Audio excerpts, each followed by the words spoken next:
अंधभक्तों जागो, तुम्हारे राम पे हमला हो रहा है अंधभक्तों। इस हिंदू मुस्लिम सिख ईसाई सभी देश के भाई भाई ब्लेड को काट दो, ये ब्लेड के काट दो।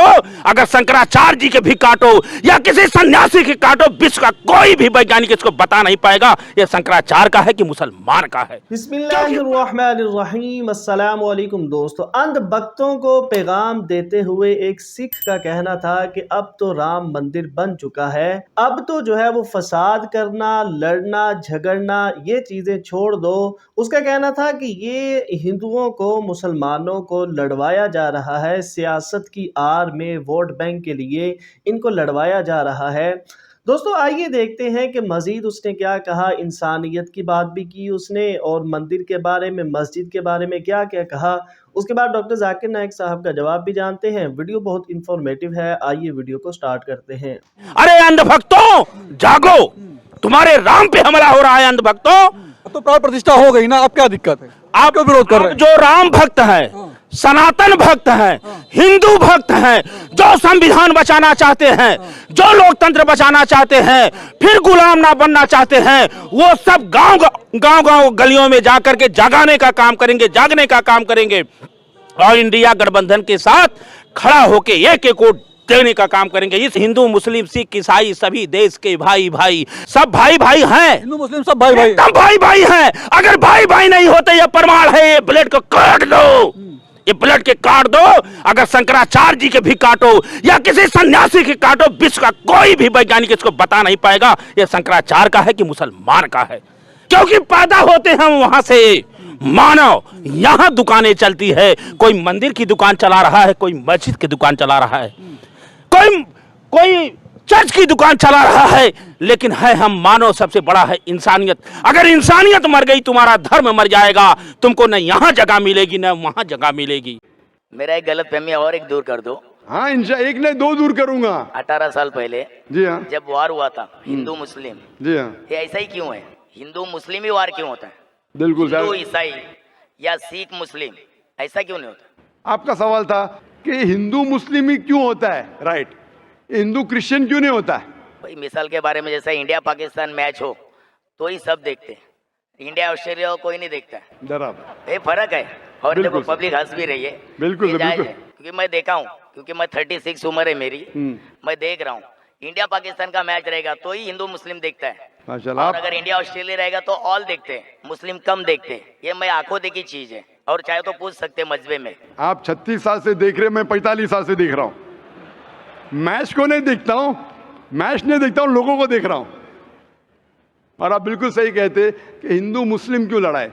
आप अगर मेरी तकरीर देखेंगे जिसका मौजू था is terrorism a Muslim monopoly, क्या दहशतगर्दी मुसलमान की विरासत है। इसमें मैं ये साबित किया हूँ कि जो लोग इल्ज़ाम लगाते कि मुसलमान दहशतगर्द, बिल्कुल गलत है। चंद लोगों ने शायद गलत काम किया होगा।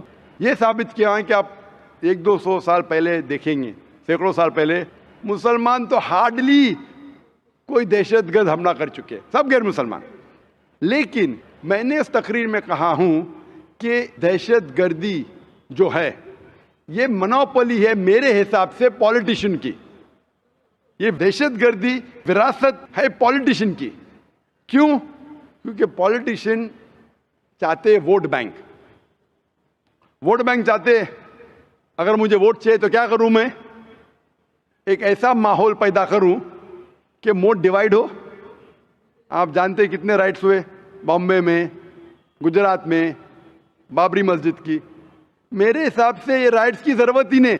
मेरे हिसाब से मुसलमान आम तौर पे इस देश में, मुसलमान और हिंदू अल्हम्दुलिल्लाह सुम्मा अल्हम्दुलिल्लाह अमन के साथ रह सकते, रहते थे, रह सकते। लेकिन ये पॉलिटिशियन लोग वो चाहते वोट बैंक, और वोट बैंक के लिए वो किसी को भी बेच सकते, अपने धर्म को भी, अपने खुदा को भी। ये बात सही है। कोई भी पॉलिटिशियन हो, कोई भी मजहब का हो, सबको बेच सकते। थोड़ा सैक्रिफाइस करेंगे 5%, सीट जा रही है, सबको बेचेंगे, सबको। और आप देखते हैं इस देश हिंदुस्तान में सबसे ज्यादा मजहब की बुनियाद पे अगर दंगा फसाद होता है वो हिंदुस्तान है। क्यों?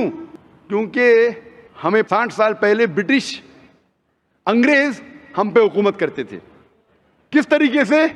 उनकी एक पॉलिसी थी, divide and rule. Divide and rule. अंग्रेज तो चले गए, अपनी पॉलिसी छोड़ गए पीछे। तो हमारे हिंदुस्तान के पॉलिटिशियन भी वही पॉलिसी को इख्तियार कर रहे, डिवाइड एंड रूल। डिवाइड करो, वोट बैंक हासिल करो और रूल करो। अरे बाबरी मस्जिद इशू ही नहीं था। क्या इशू है? इशू था ही नहीं, पॉलिटिशियनों ने इशू बनाया। कोई जानता ही नहीं था बाबरी मस्जिद के बारे में, पहले चंद लोग जानते। इशू बनाया वोट बैंक को, और इसका मैंने डिटेल में किया हूं तकरीर। ये पॉलिटिशियन लोग भड़काते आम पब्लिक को। आम पब्लिक अमन चाहती है, वो चाहती, उसको क्या मिलेगा दंगा फसाद करके, लेकिन इन लोगों को भड़काते हैं पॉलिटिशियन लोग। पुलिस चाहे तो इसे रोक सकती है, वो भी सोचती है कि अगर मैं रोकूंगा पॉलिटिशियन मुझे ट्रांसफर कर लेगा, वो भी नहीं रोकती। हम अगर इनके भड़कावे में नहीं आएंगे, इंशाअल्लाह हिंदू मुस्लिम दंगा फसाद होएगा ही नहीं। आप मुझे बोलो, इतने बड़े मजमे में लाख से ज्यादा लोग हैं, क्या आपको डर लग रहा है? नहीं डर। क्या डर है? कौन आपको मारेगा? कुछ नहीं, बिल्कुल नहीं। माशाअल्लाह, इतने लोग। अगर आप कुरान के खिलाफ भी कहेंगे, मेरे खिलाफ भी कहेंगे, एक भी इंसान आप पे उंगली नहीं उठाएगा। ना हम उठाने देंगे, ना कौन उठाएगा। ना उठाएंगे, ना उठाने देंगे। ये हमारा मजहब है। आम तौर पे आप देखेंगे धार्मिक लेक्चर्स जब होते, थोड़ी क्वेश्चन आंसर होता है। मैं कई लेक्चर में गया, हिंदू धर्म गुरु के, क्रिश्चियन धर्म गुरु के, सवाल पूछने का मौका ही नहीं देते। सवाल होगा तो चिट में। अरे क्यों भाई? अगर आपने तकरीर की तो मुझे हक है आपकी बात से सहमत होने का या आपकी बात से ना मानने का। उन्हें डर है पब्लिक में सवाल होगा तो पोल खुल जाएगा। मुझे भी पता है सवाल जवाब होगा तो मेरा पोल खुलेगा। मेरा पोल एकदम साफ है, इन्ना दीना इंदल्लाह इस्लाम। हमारा पोल साफ है। क्या सिर्फ ये मजहब? अल्लाह ताला फरमाते सूरह इमरान सूरह 3 आयत नंबर 19, इन्ना दीना इंदल्लाह इस्लाम। सिर्फ मजहब जो अल्लाह ताला मानेगा वो है खुदा के ख्वाहिश के मुताबिक आप चलो। और जितने आप सवाल पूछेंगे उतना आपको यकीन होगा ये दीनुल हक है। और हमारे IRF में भी, हमारे इतने मजमे में, मैं तकरीबन 15 साल से ज़्यादा मैं तकरीर कर रहा हूँ। हिंदुस्तान में, गल्फ़ कंट्रीज़ में, अमेरिका में, कनाडा में, UK में, सिंगापुर में, मलेशिया में, माशाअल्लाह हज़ारों की तादाद में, लाखों की तादाद में। कभी भी एक बार भी किसी ने, किसी मुस्लिम ने एक भी गैर मुस्लिम का कॉलर भी नहीं पकड़ा। कई गैर मुसलमान ने मुझे गाली दी, कुरान के खिलाफ कहा। हमने कोशिश की कि उसकी गलतफहमी को दूर करें। कई लोग आप देखेंगे दुबई में इतना भड़क के सवाल किए, मैं सवाल का जवाब देते गया, सवाल किए जवाब दिया, मैं सवाल किए जवाब, इतना बढ़ के आखिर में इस्लाम कबूल किया। दुबई शहर में, हालांकि मुसलमान मुल्क है, कभी भी बड़े मजमे में 30,000 का मजमा था। वो दुबई UAE का सबसे बड़ा मजमा था, सबसे बड़ा मजमा था। कभी भी पब्लिक में किसने शादा नहीं दिया।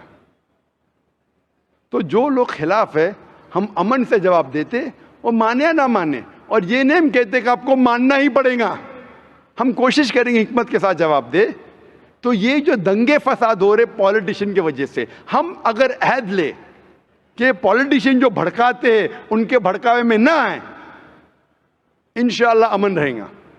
चाहे हिंदू मुसलमान की बात माने या ना माने, मुसलमान हिंदू की बात माने या ना माने, इस्लाम में कभी भी जबरदस्ती नहीं है।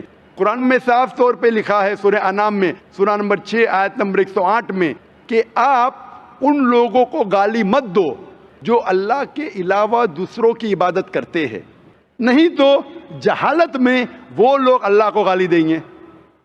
हमें दूसरे मज़हब के जो माबूद है उन्हें गाली देने का हक ही नहीं है, हम सिर्फ समझा सकते हैं। तो मेरे हिसाब से ये टेररिज्म, ये दंगा फसाद की अक्सर मतलब 99% मेरे मुताबिक है पॉलिटिशियंस, चाहे अमेरिका में हो, चाहे UK में हो, चाहे इंडिया में हो। अगर हम इनके बहकावे में नहीं आएंगे, ऐसे पॉलिटिशियन पैदा होंगे, आप ऐसा एक माहौल पैदा करो, हक पे तो हम वोट देंगे, नहीं तो नहीं देंगे। इंशाअल्लाह अमन रहेगा और शांति रहेंगी और हम एक दूसरे के साथ अच्छा बर्ताव कर सकते हैं। Hope the answer the question. तो दोस्तों ये थी आज की वीडियो। उम्मीद करते हैं वीडियो अच्छी लगी होगी। ऐसी ही इंफॉर्मेटिव और इस्लामिक वीडियोस के लिए चैनल को सब्सक्राइब करें। मिलते हैं नेक्स्ट वीडियो में। अल्लाह हाफिज़।